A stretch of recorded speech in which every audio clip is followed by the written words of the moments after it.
There are two aspects to your question.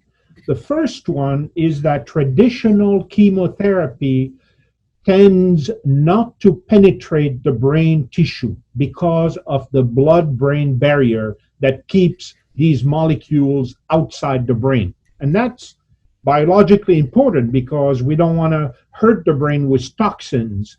And so we were created with a blood-brain barrier that is very tight, prevents chemotherapy from entering the brain.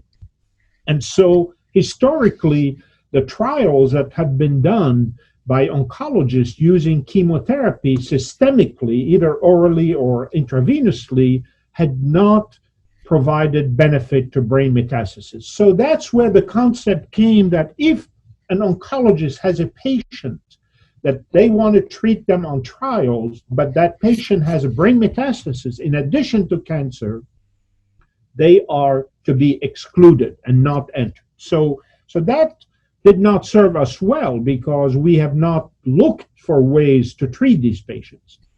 The newer drugs, some of them do penetrate the blood-brain barrier, which is good, or some of them are called small molecules, targeted therapy, that can go after these mutations that are in the brain metastasis and provide benefit there.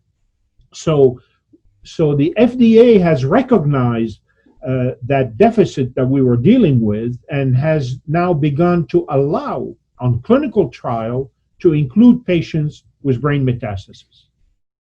We are seeing remarkable results, in particular with melanoma patients who used to die uniformly within a year.